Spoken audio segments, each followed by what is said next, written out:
Let's talk about the serious body damage that this car was sporting. Hey, how you doing? Hey, how you doing? I see you're staring at me. Why are you not waving back? Oh, you just gonna walk in the elevator like that? What's going on, guys? It's DOS Dedicated. Welcome back to another real world vehicle ownership review video. A video where certified used car enthusiast DOS Dedicated speaks about real world ownership and reliability on good quality used cars, especially his own. I know it's been a while since you've seen this one. This is one out of the four of mine at the moment. My 2004 Buick LeSabre Limited Edition, as it says on the dashboard, my daily. This is pretty much the workhorse for the most part, the go-getter. This is the one that pretty much brings in all the cake right now at the moment. It's been about half a year since I originally purchased this from an older gentleman a little further up north. I was just refreshing the marketplace screen and this popped up. I said 45 minutes ago, and I offered him about 1,000 less than what he was expecting. And he was like, you know what, let's try that. So went ahead and went up there. Looked, it was like 11:40 p.m. and you know, he was there with his son. They had nice big dually with the welding bed on the back of it, so they looked like they were pretty trustworthy individuals. Test drove it with both of them. Everything checked out pretty well, so I bought it. And here we are 6 months later to discuss, was it worth it? Was it a good car? Now, I'm not gonna lie, I basically purchased this due to a well-known automotive YouTube channel, which recommended this would be a good car if you weren't really trying to deal with the hassle and the I know what I got situation with, you know, Hondas and Toyotas and stuff like that. This would be your next best option. And indeed, that channel was correct, because this car has been basically bulletproof the whole time I've had it. So without further ado, let's get into the good stuff. Oh my goodness. Now, you know I like these fun facts, so let's start off with where this car sits in the roster, or at least in the timeline, story time, whatever you want to call it. This is the very first General Motors Chevy product I've ever owned, myself at least. My mom, when I was like really little, like 2004, 2003, I was 3 years old.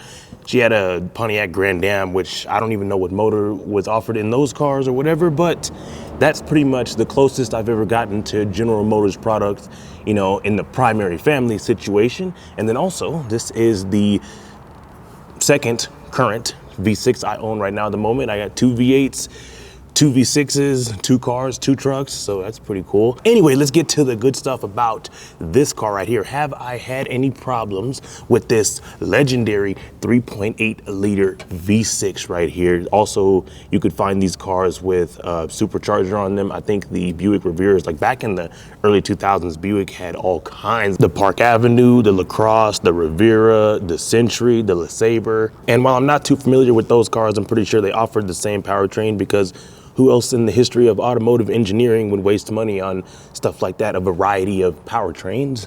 I don't think anybody will, but anyways. Back 6 months ago when I bought this car from that older gentleman, it had about 98,000 miles on it. I think it was like just barely peaking over 97 or something like that. Now it just sits right here. It's got about 108,000 miles on it, so about 10,000 miles in 6 months is ridiculous, but let me tell you how this motor has kept up. So, the only issue, which was actually very recent, about 3 weeks ago, right? So I'm doing my normal regular routine, you know, it's about 2:30 a.m. I'm driving to work about, 9 miles, pretty much no traffic. I'm just sitting there coasting with the cruise control on. I'm always watching my RPMs on any car, anything I drive, no matter what. That's just, I focus on the RPMs even more than I do the actual speed, because that can really tell you a lot about the car, you know, just depending on how the RPMs shift and, you know, how that whole situation goes. So even though I got cruise control on, I'm still watching the RPMs on this car that morning. And as soon as I glance down one more time, they start to drop.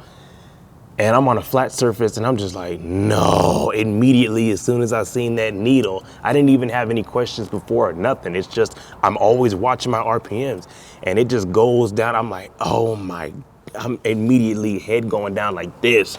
And I'm just, you know, it's about 75 miles an hour. And so the car starts to stall a little bit and I'm over here pressing even harder on the accelerator. The car is going even slower. I'm like, nice. So I end up pulling over, merging over all the way to the right. And, you know, the car just kind of starts creeping and it starts choking, like it's almost misfiring a little bit. But I could tell what a misfire is. Obviously, if you heard my Ford Ranger story, I know what a misfire is, and this wasn't that.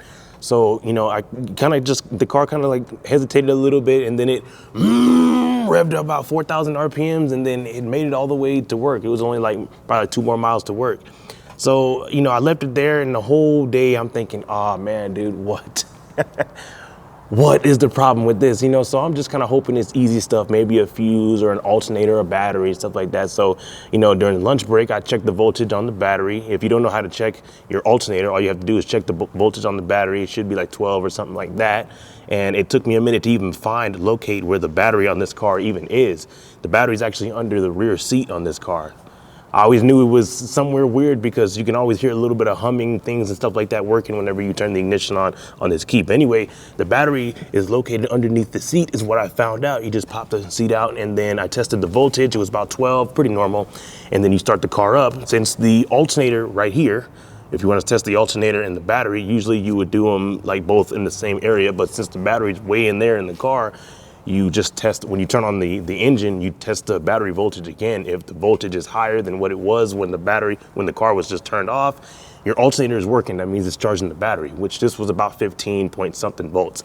And so I knew it wasn't the battery or the alternator at that point. So later on that day, I just kept my fingers crossed and went ahead and, you know, just took the risk and drove it all the way back. And it made it just fine without any hesitant, nothing like that. It didn't do anything it did that morning. So it saved me about $175 on a tow truck, because I was actually just getting ready to just call one and be like, I don't even want to risk it. Whatever's wrong with it is wrong with it. So I let it sit for about a week after that, because I just didn't really have time. I was just researching and stuff like that. So yeah, about a week later, I test drove the shit out of it, right? I took it all the way to Buc-ee's and back, which was pretty much one way to Buc-ee's is the equivalent to like 3 trips to work. So, you know, on the way back, it just barely, it was gonna make it, in my opinion. And I was stopping and go, I didn't even filled it up the tank of gas and just drove it regularly like I would trust it, right? I test drove the shit out of it that day. And it seemed like it was fine, but on the way back, I had about 4 miles left to go. It started the problem again. It was stalling out. You could see the RPMs dropping. And of course I was going uphill at the moment, you know, almost had to break down in a bus lane for that matter, but I was able to coast it down just enough, and then it stopped. So I turned it back on, and it, you know, did the same, kind of hesitate a little bit, and RPMs go up, and it was fine, and it stalled again. And it seemed like the warmer the engine got, right, even though it was already hot as shit at that point because I was on my way back, it was getting worse and worse. So I left it there at that point. So I pulled the codes, and this is what came up. Now, as you can see, we have a mass airflow sensor code, and we also have an aux sensor codes and stuff like that. And I think there was even an OnStar, which I didn't even know it existed back in these early 2000s GM product vehicles. But anyways, so I just kind of researched those codes right there, and I even went to work. And you would think, right, I work in a mechanic bus depot shop. I've been in there all year long grinding. It's all I smell is diesel fluid at this point, but hey, it is what it is. You would think a shop full of public bus transportation diesel mechanics would have a pretty decent idea on what would be going on. They obviously already knew it wasn't the alternator, it wasn't the battery. Somebody even said it was some type of ignition module, which is, I'm looking at it right now, all the spark plug wires going into it. Somebody even said it was the fuel pump, but I knew it wasn't, because if it was the fuel pump, it just wouldn't start anymore. But it was starting just fine every time it would stall out. So I knew it wasn't electrical. I knew it wasn't fuel related. It was something that had to do with the air intake, because obviously these codes have plenty to do with the air intake system. So as learning from my prior mechanical experiences and just backyard knowledge, don't just start buying a whole bunch of parts just expecting to use them and stuff like that. So I just went down the list of the codes and replaced the mass airflow sensor. That's it. Now, I could have saved a lot more money if I would have bought it online, but I went to Advanced Auto Parts, which is a pretty decent automotive part store that actually has stuff in stock for the most part. So I bought like a $50 mass airflow sensor, put that in. Nothing ever since. And that was like 500 miles ago, because I drive the shit out of this car. I even took it out for the night with the guys, and I was just keeping my fingers crossed that the RPMs didn't do no more play action or nothing like that. And this car has been solid for the past 500 miles. Now, I did order 2 mass airflow sensors, or I bought some from, I said mass airflow sensors, sorry. oxygen sensors, O2 sensors, whatever you want to call them. I bought 2 of them from Advanced Auto Parts as well, but I took them back because they don't even have the plug and play. It's just exposed wires, so you'd have to reconnect it. I was gonna do it, but I watched the video and they had plug and play. I was like, I'm not even gonna risk it. I'm just gonna buy some online that actually have the connectors, so you can just put them in, bam. And we're gonna do that. Now I have them already with me. I took those back to the store and I bought some that actually have the connectors. I haven't put them in yet, but I will make a how-to video. It didn't seem like I needed to make a how-to video on the mass airflow sensor because it's just easy enough to do. All you do is just pop off this, you unscrew this filler neck right here and this cap right here, you slide this little plastic piece off and it's not even on there right now at the moment. And it's literally just hiding right there, 2 screws, and the kit that I bought provided the actual bit that you need.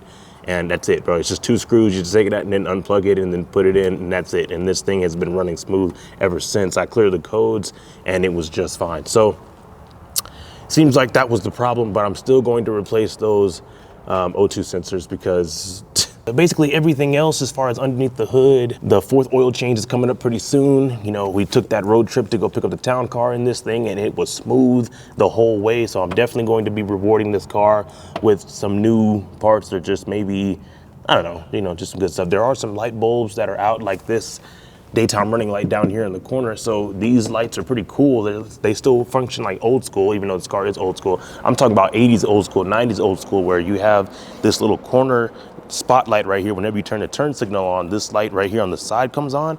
So you basically have 2 turn signals. There's one here, or actually one here, and then one all the way down at the bottom of the bumper.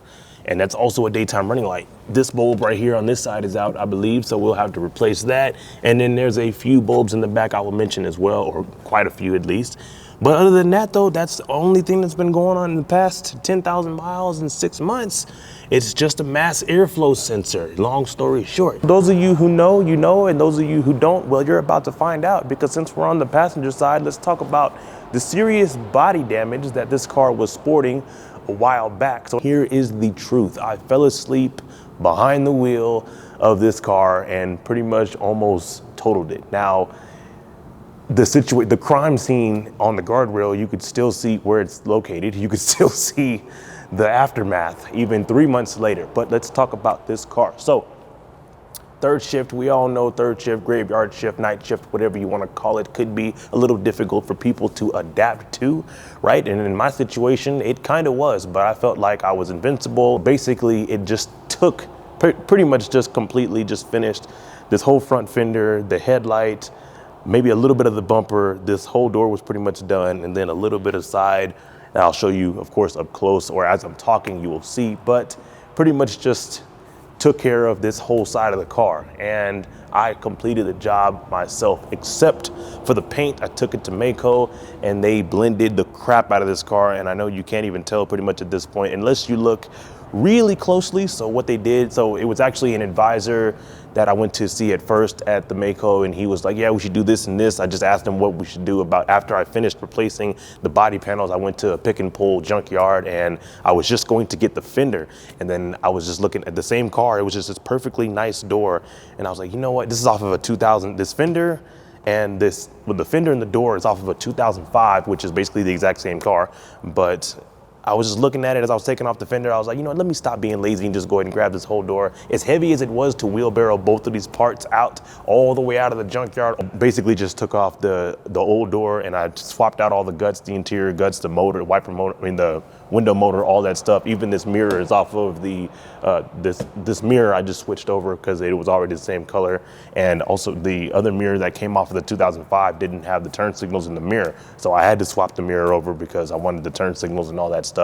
And then after I was done replacing the body panels, I just took it to Maaco and went to see the actual owner of that location, and he gave me a better outcome, situation, game plan to make this car look as best as possible. Now we should do this and buff this out and blend this panel and do all that stuff. And he got it looking right because even though I know what happened to the car and you can kind of tell if you know what you're looking for, that's why that like clear bra situation is not on this fender right here. If you can see that right there, it's not on this fender because this is a fender from a completely different car. This is a door from a completely different car, but only thing that, at least on the outside, that you could see is the same, if you know what you're looking at, would be the mirrors off of the old door, and then this right here is off of the old fender as well that stayed on. It's funny I say that because I was on third shift for 5 months, and I'm just getting off of first shift, which I was on there for another 5 months, and I'm going back to third shift for pretty much probably, as far as we know, infinity and beyond, because it's more money, and it's just, I don't like the normal wake up in the morning and come back after. It's just the same daily routine. It really does feel like you're even in more of a rat race than you really are. Just did a professional, great job. I don't know why people talk down about Maaco so much, but this door, yeah, I still need to adjust it a little bit. That's why you kind of have to slam it. I just been kind of lazy. All you got to do is just take that little swing arm off right there, and then just kind of tighten up the hinges a little bit more, and this car would be good to go. And then the rear door was fine. It didn't really get too much damage. You can still see it closed. There was a little bit of scuffing right there, and then, like I said, kind of further down the wheel and whatnot. But either way, though. All right, moving on to the rear. I guess a couple things we could talk about with this view would be the tint. This is like the very first thing I do, and then I get it registered. I get, you know, my cocoon effect, as I talked about in my town car video, 5% all the way around.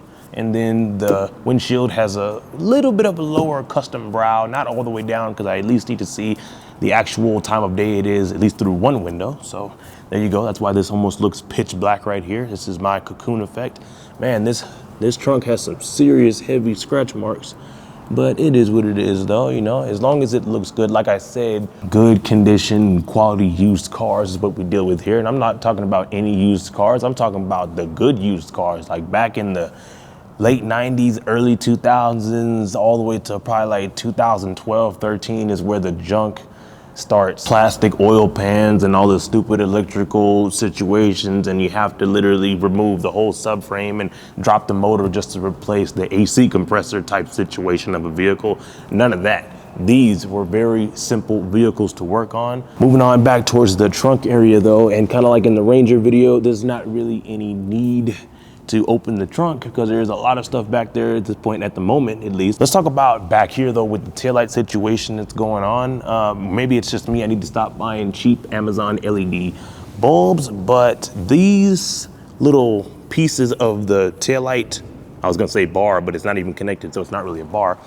But these little pieces of the taillight, there's like 4 small little bulbs in this piece right here alone. Then you got your reverse light, then you got your brake. This is a giant bulb that pretty much does everything: your running light, turn signal, brake light, all that. And then you have another little small bulb that's the same one. So basically you got like 5 small bulbs and 1 big bulb right here. This whole section right here is burnt out on both sides. I think there's 1 bulb that actually works, but the connections are just burnt out. No matter what type of bulb you put in there, it doesn't turn on, even though it's supposed to. This is actually a piece of the brake light, well, not the brake light, but it's actually supposed to be like a running light situation, but it doesn't turn on this car anymore. So I've actually noticed quite a few LeSabres that just have this part of the light right here on, which is fine. I'm not really gonna do anything about it because I actually kind of like it that way a little bit more. Like these bulbs aren't even as bright as this one anyway, so might as well just leave the 1 big bright bulb on. And the reverse lights, they still work. The plate lights, they still work as well. This car does not have the soft closed trunk like the town car. In fact, which reminds me, I do need to get another key fob programmed because the previous owner, he gave me 1 key and 2 keys and 1 key fob that didn't even work in the first place. I don't know why he even gave it to me, but either way though, we'll figure that out. And also got to be careful because I did lock the keys in this car at one point. And shortly after that, I bought one of those kits where you could just kind of pry the door open and use that little, and then, unlock the lock and, just a little, turn that little thing down there, and then you can get your keys out. I forgot this wasn't a Ford.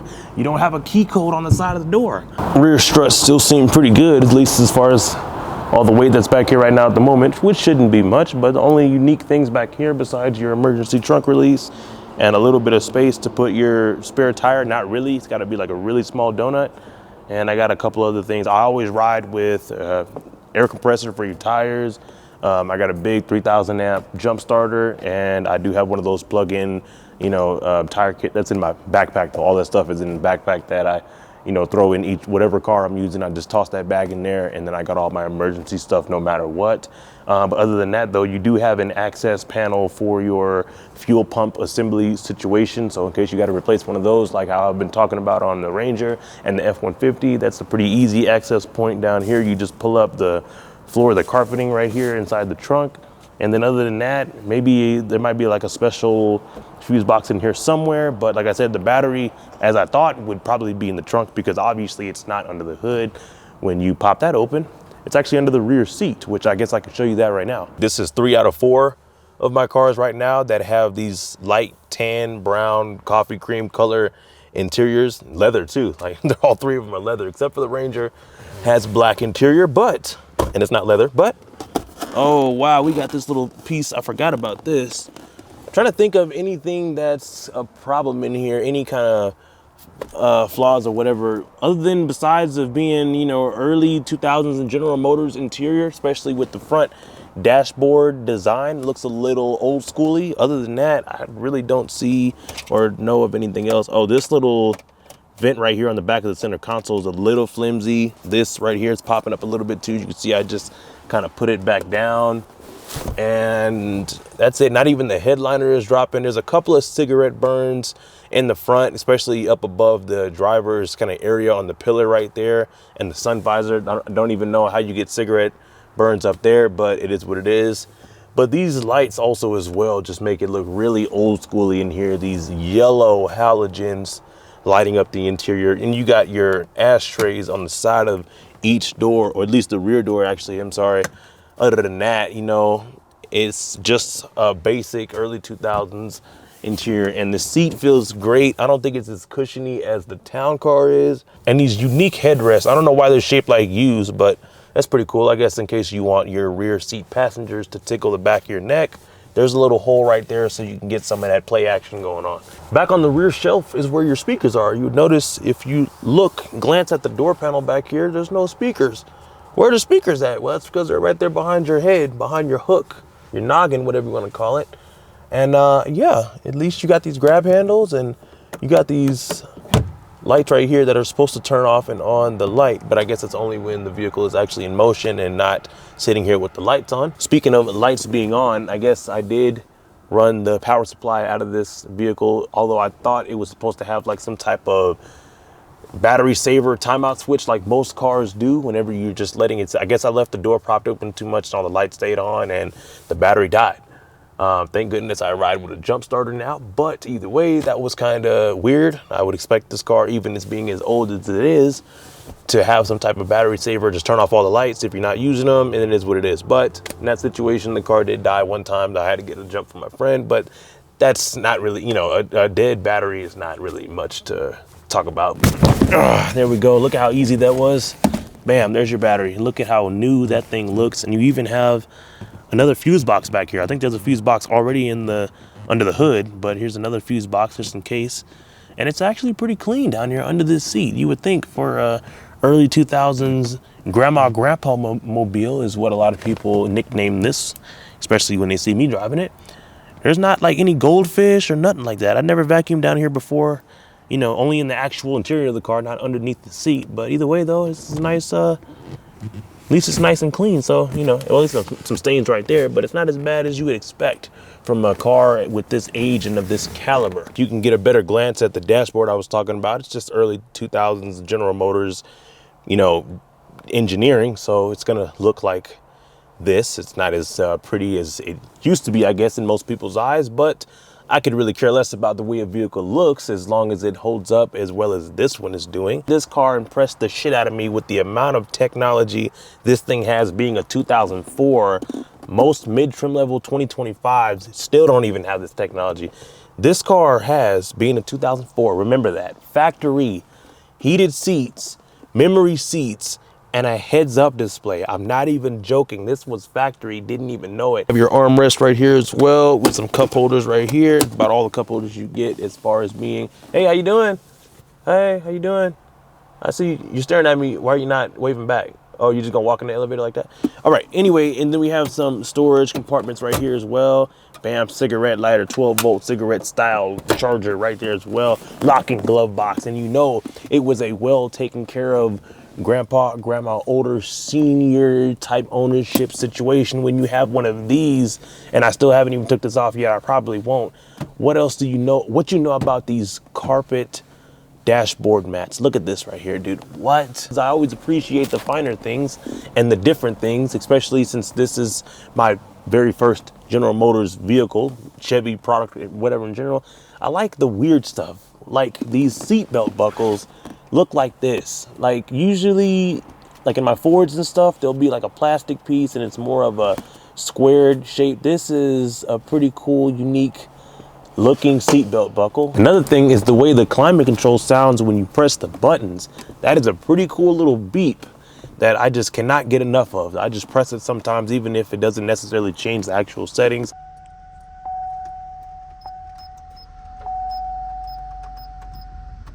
You do have a cassette and a CD, very fancy. Column shifter with traction control on. Obviously, it's not gonna be down here. I don't like vehicles with center consoles because it's just a waste of space. The driver's area is already unique the way it looks. You have these circular cutouts for the gauge cluster situation. And not only that, but funny thing I noticed about this car, there's no buttons that light up on the steering wheel. Every other vehicle I've ever owned, period, buttons light up on the steering wheel, but this car, it never did. It wasn't even, except for the cruise, which right here you would expect this button to be like a heated steering wheel by the way it has this button right here and you press it on and off. This is actually your cruise activation button. And then over here on the right, on the bottom spoke, this is where you have your resume, set, coast, and all that, accelerate and all that stuff, which is pretty funny. Speaking of funny steering wheel buttons, take a look right here on the right side as well. You have your volume up and down, as if the original dial right here on the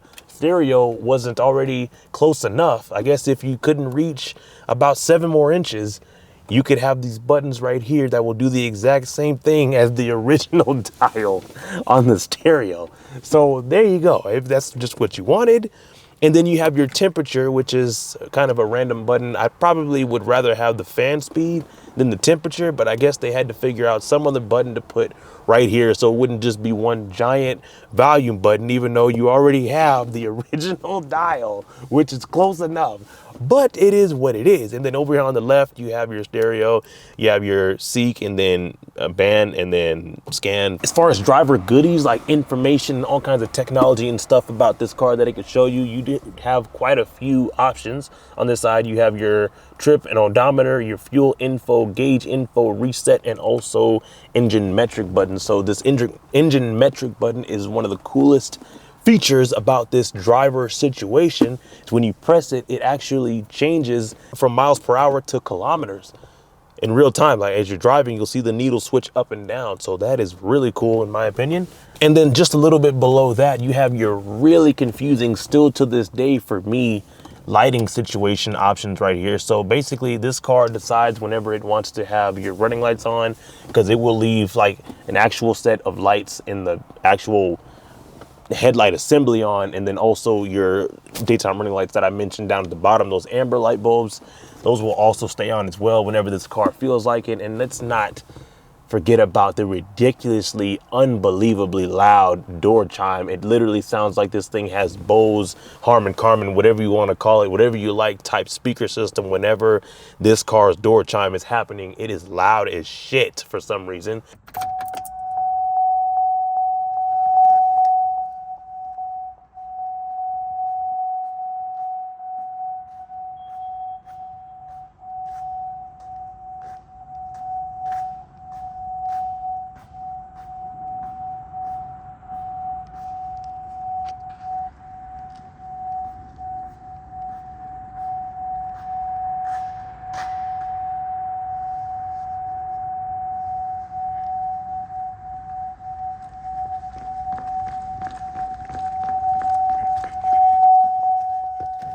And then not to mention something else that's just kind of weirdly annoying, the ridiculous football stadium light up situation whenever you open this car's door, and I cannot figure how to turn it off. Maybe there's a fuse I can pull or just take out all the interior bulbs in general. But when you open this car's door, you get lit up like a football stadium, and that is extremely annoying. All my Fords I have, they have the option, if you roll down like a little dial over here on the left side of the steering wheel, it'll turn that off so it doesn't happen. But this car, it's always on no matter what. You're always gonna get lit up like a football stadium unless you take a fuse out somewhere or you just take out all the bulbs on the inside.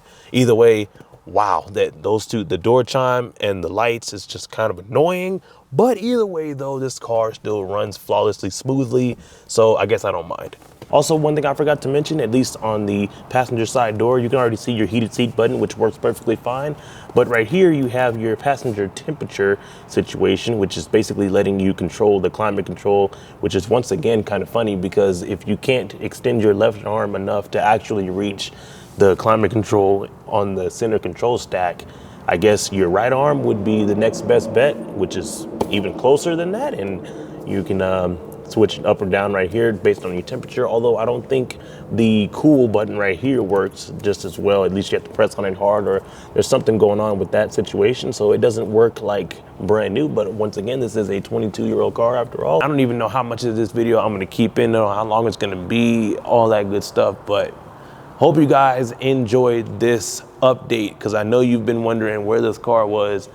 Like, I say that as if like a bunch of people watched that previous video with this car, but this is the second reliability update on this, and I'm glad I purchased it. It's been pretty much a good car ever since. Scraped up against the guardrail because I fell asleep. I smacked down on the bump stops a little hard just the other day because it was a little bit of more of a kind of dip in this hill of a road that more than I expected. And then I also scraped the front cross member because another situation where there was a little bit more of a dip than I expected, driving into a QT parking lot. But this car has definitely been pretty bulletproof other than that, and I just appreciate everything that it's done for me. So I hope you guys enjoyed this video. If it was simple enough, like I'm a simple guy, it could be really simple.